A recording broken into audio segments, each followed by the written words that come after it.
Selamat siang Tribuners, Anda sedang menyaksikan live update Tribun News bersama saya Firda Ananda. Siang ini akan kami sajikan informasi menarik untuk Anda yang akan dilaporkan secara langsung oleh reporter kami di lapangan. Dan inilah live update selengkapnya. Kita ke berita pertama, Saudara. Menteri Pariwisata dan Ekonomi Kreatif Menparekraf Sandiaga Salahuddin Uno menghadiri acara Apresiasi Kreasi Indonesia atau AKI 2021 di Mall Bumi Kedaton MBK Kota Bandar Lampung pada Sabtu 23 Oktober 2021. Sandiaga yang berkeliling ke stand-stand pameran cukup terkesan dengan berbagai produk ekraf Lampung.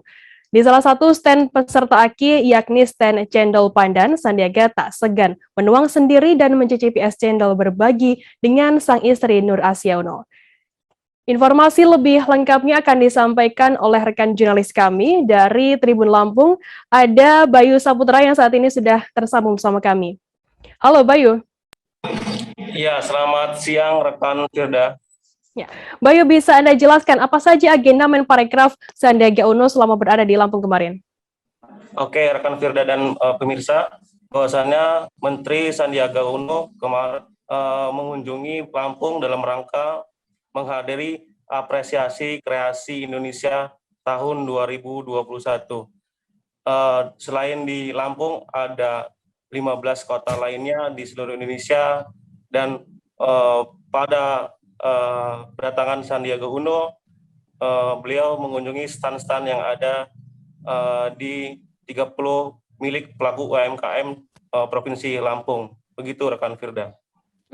Lantas bagaimana kesan dari Sandiaga sendiri melihat stand-stand yang berisi produk-produk ekraf dari para peserta acara Apresiasi Kreasi Indonesia Lampung ini?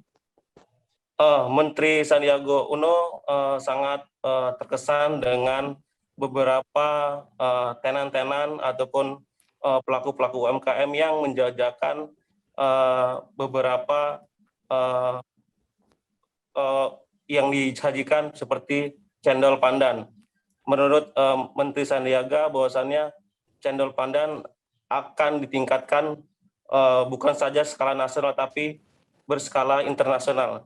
Selain itu juga Menteri Sandiaga Uno juga mencicipi beberapa kemplang yang diantaranya menurut beliau sangat patut untuk diapresiasi sehingga bisa menjadi panganan berskala internasional juga. Seperti itu rekan Firda. Bayu, lantas apa harapan dari Sandiaga sendiri terkait pengembangan ekonomi kreatif serta pariwisata di Lampung? Oke, Menteri Sandiaga sangat mengapresiasi kegiatan ini dan berharap agar ekonomi kreatif di Provinsi Lampung dengan hadirnya apresiasi kreasi Indonesia ini bisa mendongkrak dan menjadikan momentum supaya bangkit untuk pelaku UMKM di Provinsi Lampung. Dan Menteri Sandiaga juga menyampaikan bahwasannya seperti di pusat kawasan Harbor City di Bakauheni juga direncanakan akan ikut berperan serta juga dari Kementerian Parekraf untuk mengisi tenan-tenan yang ada di Harbor City. Begitu rekan Firda. Baik, terima kasih rekan jurnalis dari Tribun Lampung, Bayu Saputra atas laporan Anda. Selamat bertugas kembali. Jangan lupa subscribe, share, komen, dan like ya.